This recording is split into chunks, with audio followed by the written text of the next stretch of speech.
25% নিৰ্ভৰ কৰিছে মাতৃসকলৰ ওপৰত। সন্তান জন্ম দিয়াৰ সময়ত মাতৃগৰাকীৰ মানসিকতা কেনেকুৱা, গৰ্ভস্থিত হোৱাৰ পৰা বুলি প্ৰসৱলৈকে এই গৰ্ভাৱস্থাত মাতৃগৰাকীৰ মানসিক চিন্তা চৰ্চা কেনেকুৱা, তাৰ এটা প্ৰভাৱ পৰিছে সন্তানটোৰ ওপৰত। মানুহৰ সদায় ভাল বা সদায় বেয়া এনেকুৱা নহয়। আমাৰ জীৱনত সুখ দুখ যে ঘটে, কেনেকৈ ঘটে তাৰ কথাটো বুজিলোঁ। ইয়াৰ 4টা মূল কাৰণ আছে বুলি কোৱা হয়। 25% নিৰ্ভৰ কৰিছে আমাৰ প্ৰাৰব্ধৰ ওপৰত। চাওক, এইটো জন্ম পোৱাৰ আগতেও আমি বহুবাৰ মনুষ্য হৈ আহিছোঁ, আৰু যেতিয়া যেতিয়া মনুষ্য হৈ আমি আহোঁ, কোনো মানুহে কাম নকৰাকৈ এক মুহূৰ্ত থাকিব নোৱাৰে। নাহি কচ্চিৎ ক্ষণমপি জাতু তিষ্ঠত্য কৰ্মকৃত কাৰ্যতে হি অৱশ্য কৰ্ম সৰ্ব প্ৰকৃতি জেৰ গুণে। 3য় অধ্যায় 5 নম্বৰ শ্লোক গীতা। অৰ্জুনক কৈছে, হে অৰ্জুন, কোনো মানুহে এক মুহূৰ্ত কাম নকৰাকৈ থাকিব নোৱাৰে। আৰু যেতিয়া আমি কৰ্ম কৰোঁ, অকণমান আগত কৈছিলোঁ, কৰ্ম কৰিলে 3 ধৰণৰ ফল আমি ভোগ কৰিবলগীয়া হয়, যদি কৰ্মটো ঈশ্বৰত অৰ্পণ কৰা নহয়। তত্ত্ববিলাক বুজি যাব। যদি আমাৰ কৰ্মবিলাক ঈশ্বৰত অৰ্পণ নকৰোঁ, তেতিয়াহ'লে প্ৰত্যেকটো কৰ্মৰ ফল আমি ভোগ কৰিবলগীয়া হয়।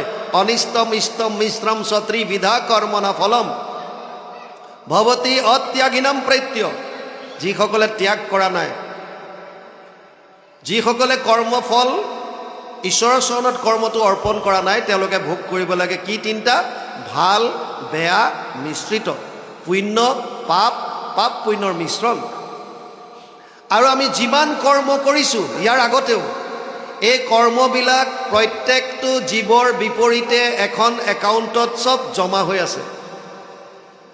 ভাল বেয়া মিশ্ৰিত প্ৰত্যেক জীৱৰ এখন এখন একাউণ্ট আছে। যেনেকৈ আমি ছেভিং একাউণ্ট খুলিছোঁ নহয়, ছেভিং একাউণ্টৰ দৰে সঞ্চয়, সেইটো শাস্ত্ৰীয় ভাষাত সেইকাৰণে সঞ্চিত কৰ্ম বুলি কয়। সঞ্চিত কৰ্ম তাৰমানে আমি এতিয়ালৈকে যিমানবাৰ আহিলোঁ পৃথিৱীলৈ, যিমান কৰ্ম কৰিছোঁ চববিলাক জমা হৈ আছে। এটা শৰীৰ নষ্ট হোৱাৰ পাছত জীৱই সেই সঞ্চিত কৰ্মৰ পৰা কিছু অংশ উলিয়াই আনে ভোগ কৰিবৰ কাৰণে, যাক কোৱা হয় প্ৰাৰব্ধ। যদি প্ৰাৰব্ধত কেৱল পুণ্য আহিল, তেতিয়াহ'লে জীৱই দেৱলোক পায় বা স্বৰ্গত যাই থাকিব পাৰে, দেৱ শৰীৰ পায়। কেতিয়ালৈকে থাকিব পাৰিব? তে ত্বং ভুক্ত্বা স্বৰ্গলোক বিশালম ক্ষীণে পুণ্যে মৰ্তলোকম বিশন্তি। 9ম অধ্যায় 21 নম্বৰ শ্লোক গীতা। তেতিয়ালৈকে স্বৰ্গত থাকিব পাৰিব যেতিয়ালৈকে সি প্ৰাৰব্ধত অনা পুণ্যখিনি আছে। পুণ্য ক্ষয় ভৰিলে কোনো নৰকত মজয়। 84 লাখ জনী আকৌ ভ্ৰমণ কৰিব লাগিব। আৰু যদি তাৰ প্ৰাৰব্ধত কেৱল পাপ আহিল, তেতিয়া সি অধোজনী পায়। কীট পতংগ, পোক পৰুৱা, কীট এইবিলাক যত যিমান আছে, কুকুৰ মেকুৰী গাধ ঘোঁৰা ইতৰ প্ৰাণী যিমান আছে, চব পাপ জনী। ভোগ কৰিবৰ কাৰণে আহিছে, ভোগ খতম হ'ব, প্ৰাৰব্ধ পুনৰ যাব। মানুহৰ শৰীৰ কেতিয়া পায়? যেতিয়া মিশ্ৰিত কৰ্মফল আহে।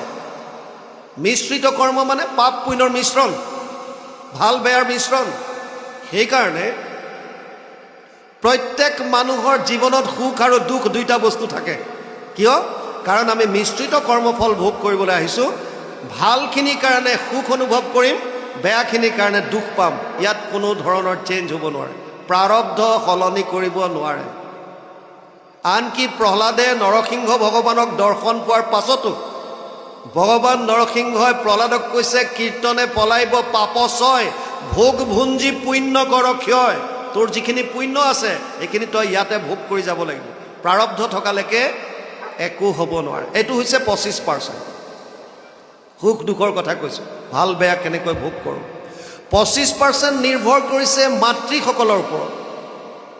সন্তান জন্ম দিয়াৰ সময়ত মাতৃগৰাকীৰ মানসিকতা কেনেকুৱা, গৰ্ভস্থিত হোৱাৰ পৰা বুলি প্ৰসৱলৈকে এই গৰ্ভাৱস্থাত মাতৃগৰাকীৰ মানসিক চিন্তা চৰ্চা কেনেকুৱা, তাৰ এটা প্ৰভাৱ পৰিছে সন্তানটোৰ ওপৰত।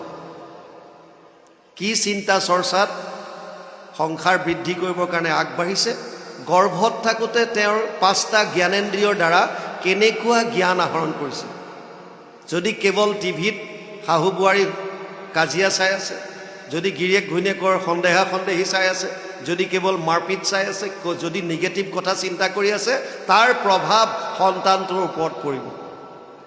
আৰু গৰ্ভত সন্তানটো থাকোঁতে আইগৰাকীয়ে যেনেকুৱা ভোজন কৰে, আপ্যায়নী নাৰীৰ দ্বাৰা এই মাতৃগৰাকীয়ে কৰা প্ৰতিটো ভোজনৰ ৰস সন্তানটোৱে লাভ কৰে।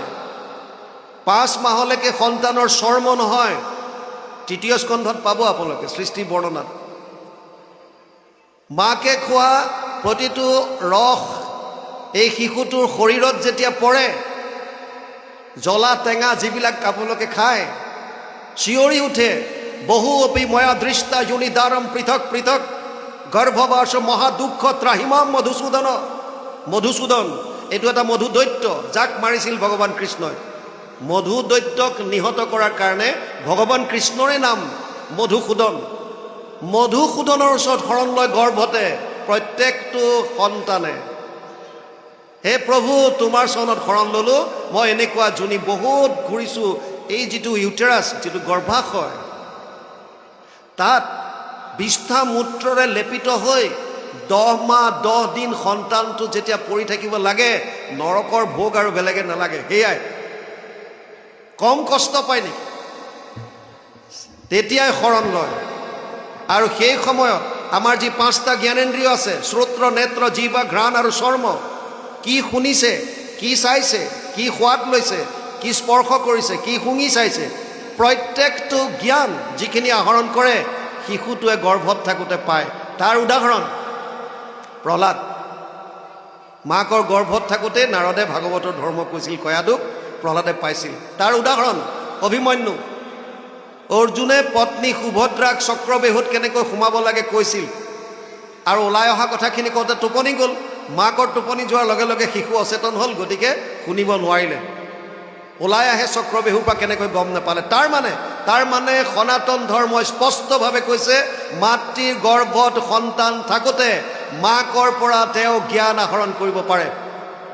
গতিকে যিসকল মাতৃয়ে সৃষ্টিৰ সময়ত এই তত্ত্ববিলাক আগতে জানি লৈ সৃষ্টি কাৰ্যত আগবাঢ়ে, তেওঁলোকে সুসন্তান জন্ম দিব পাৰিব।